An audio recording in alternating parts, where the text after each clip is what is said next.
Yes, guess what? We're traveling with boat again. And it's one of those unexpected days in the monsoon season where the sun suddenly comes out and it's a beautiful day. So I thought, well, I'd better rush out and make a YouTube video. But I had no idea where I was going, and I had no idea what I was going to say when I got there. So you have to bear with me on that. You need to tighten your seatbelts. It might be a rough ride. Anyways, where are we?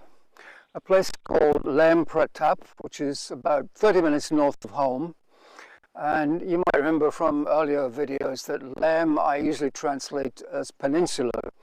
But on the way here I noticed there was a sign in English that said Prathap Cape. And I think Cape is probably a much better translation because peninsula tends to be one huge piece of land and Cape is just a small place. And that's what this is. If I just show you a quick Google map image of this place, you'll see that it's just a small sticky out piece of land. And right now we're at the bottom where that green spot is, and it's a place called Laem Field. And afterwards we will keep going up the cape to the end, and we'll go into the village, which has a little fishing jetty, and then we'll go up a tiny road, and I mean tiny road, to a couple of really nice beaches. So yes, this is Laem Field, and you have to expect the unexpected in Thailand, because this is definitely not what I expected at all. Laem apparently is some kind of plant which is over here in the background behind all those bushes. And I'll show you a picture from Google Maps, and you'll see that it's quite attractive, and so that you could go and visit it, they built that kind of wooden boardwalk out there. And then in this picture you can see that at some times of the year the whole place turns red. Now, aside from the fact it turns red, why would you want to bother to go and visit it? Well, apparently the stuff is edible, and you can eat the leaves and the new shoots.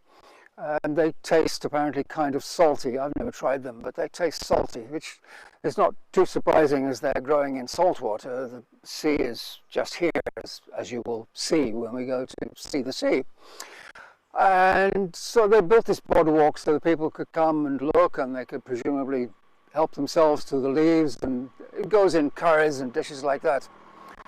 Except I had a bit of a surprise here. I must confess, I came earlier this morning, and I had a major problem because I was getting ready, and in fact I'd got my head stuck in bird trying to find this little fluffy thing to go on the microphone because there was a strong wind. And I hadn't realized just how strong the wind was, and as I was inside Bert there, I heard this giant crash. When I turned around, the whole tripod had blown over, and there were bits of camera and bits of my brand new sound system all over the floor. So I just scooped it all up into a box and went home in disgust. Luckily, when I got home and I got it all out on the desk, I realized that, okay, that goes there, click this, click that, and I had the whole thing repaired inside 2 minutes, and here we are again. Anyways, as I say, a bit of a surprise there, so I'm just going to grab the camera and I'll show you what I mean by surprise. Right, so there it is, the boardwalk. All that's left is part of the bridge that goes over the drainage channel, and I'm just going to walk very carefully a little way down here. On the whole boardwalk, the other side has disappeared. You can see odd bits of wood scattered around, and the whole thing's gone. As for the Laem plants, I can't imagine where they were. It all seems to have been taken over by the mangrove swamp. So that's the end of that. So what we will do now, oh wait a minute, now I wonder if this is it. Yes, I think that plant there is Laem, but it's just gone crazy. It's supposed to be about 30 centimeters tall, and it's almost 2 meters now.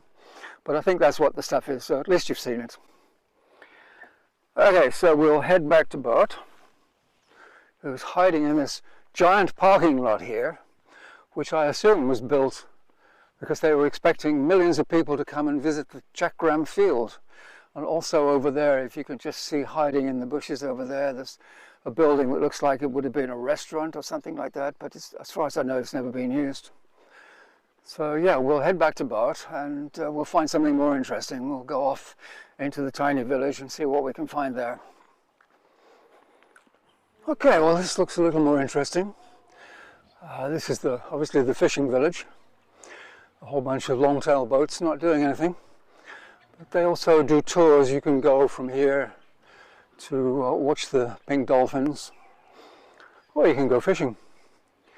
And of course in the background here we have to have the inevitable pink dolphin statue, which we'll head over towards. Unfortunately the tide is out at the moment, a long way out, otherwise it might look a little nicer. I'm not sure what the noise is in the background. I think it's a school or something. Oh, this pink dolphin statue is actually new. The last time I came here there were two much smaller ones, not particularly attractive. Can't really say that that's very exciting, but it's a pink dolphin. So we'll just wander over and have a look at the view.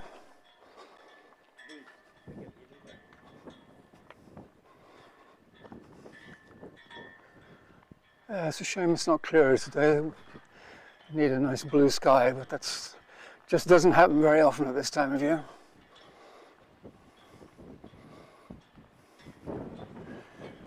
Okay, there you have a nice sea view. We'll just pan around.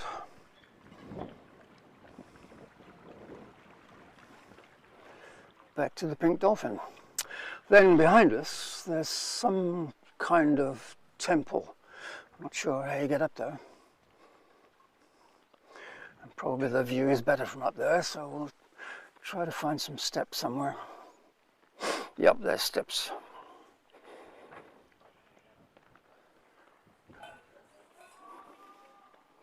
Everywhere I go there's steps, but not too many today.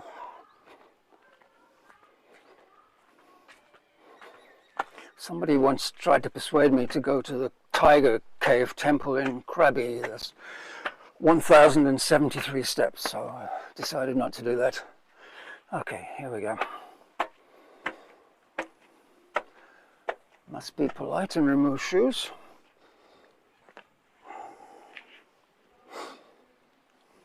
It's a better view of the dolphin.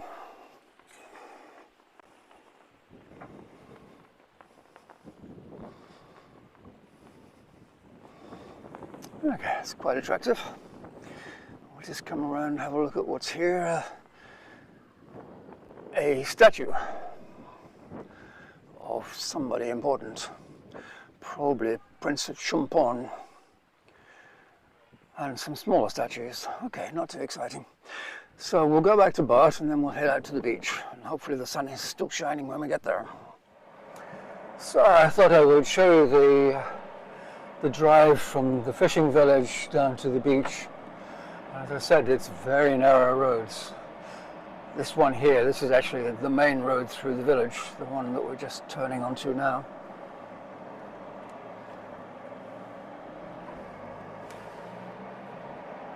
And we just go up here a short way and make a right turn. Not that one.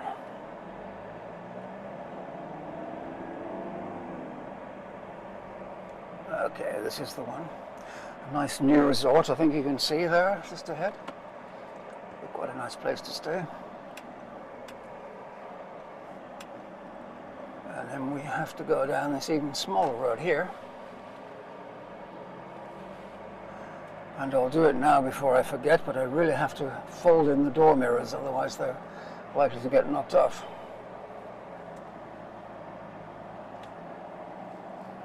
I'm always scared that someone's going to come the other way here, because there really isn't enough room for one, never mind two. I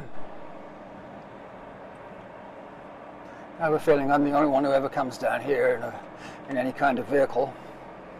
It's probably okay if you're on a motorbike.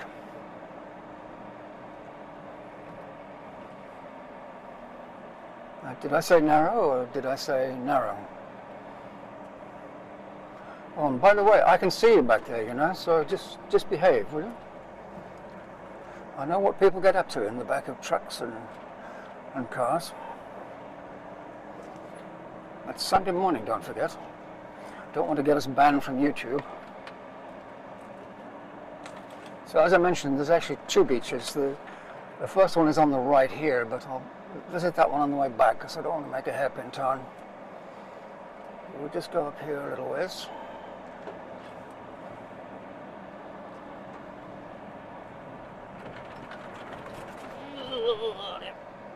Whoops, we almost lost the camera there.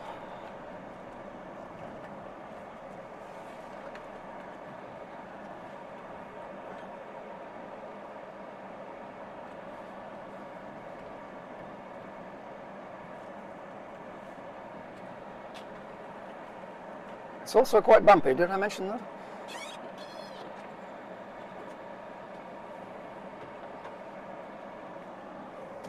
And here's the beach. So, I'll grab the camera, we'll go take a look. Right, so this is the beach. And it's also insanely windy at the moment, so I hope you can hear me okay. Or perhaps you don't want to hear me, you just want to look at the beach. So I'll do a pan all the way around.